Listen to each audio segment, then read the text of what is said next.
The shepherd tone, a tone that keeps rising or falling. But how does it work? So you take a sine wave that goes up in pitch and you fade it in and you fade it out. Then you take two more sine waves doing the exact same thing, but each one comes in a little bit later than the first one. So what you're ending up with are three sine waves doing this little dance, and as soon as the highest pitched one fades out, a lower pitched one fades in again. And this just happens over and over again. Unfortunately, this approach only works with something with constant rising pitch like the sine wave. But what if you want something else? Maybe a piano, different scales, other instruments. Easy. Just take a scale, in this case a chromatic scale played by a piano, and copy it 1 octave up and 1 octave down. Now gradually fade in the lowest one and fade out the highest one. The middle one just stays the same. So in the end, it seems like the low one comes in, and as soon as it's one time through the scale, it continues as the middle one, which then turns in the high one, which then fades out, while simultaneously another low one comes in. So it works just like the sine wave example, but viewed from a different angle.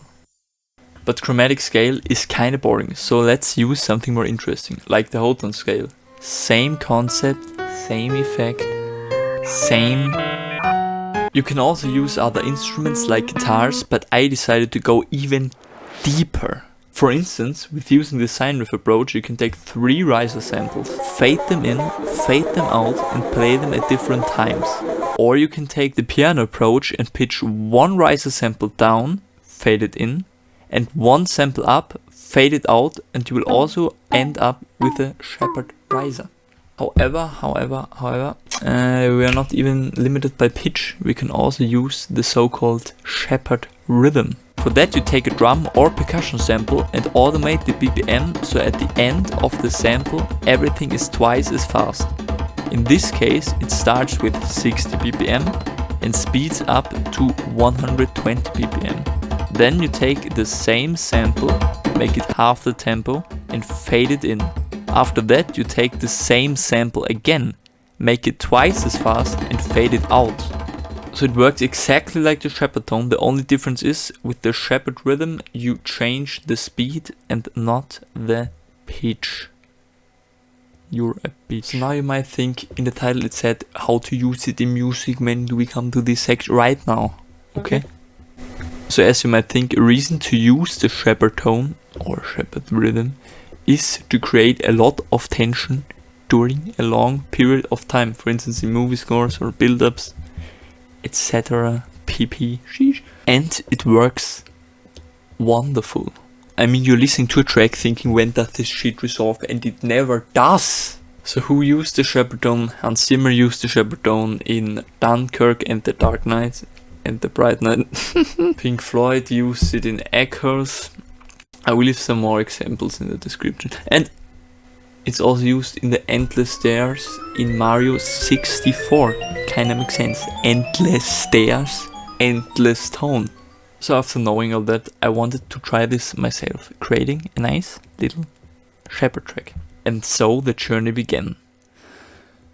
I took out my bass, which isn't actually a bass but an 8-string guitar, and created a nice little riff for the intro, duplicated this thing, slowed it down, duplicated it again, sped it up and created with all those 3 tracks a shepherd rhythm.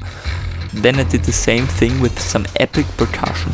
In the background I put this shepherd tone riser, which works just like the sine wave thingy, which I showed you in the beginning of the video. And after the tension rises and rises and rises and rises, it all merges in this big drop thing.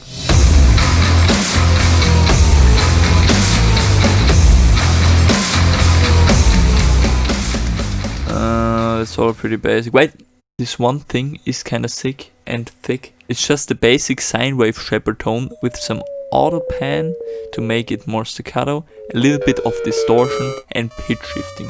Then I just took that and sprinkled it over the track. Crack. And that's the track. The whole thing is on SoundCloud, by the way, and if you have an extremely strong urge to follow me on Instagram and Twitter, you can do that, but maybe go see a doctor because that's not quite normal. Sadly, unlike the Shepherd Dome, this video ends here, but don't be sad, you can watch some more videos right here. Bye.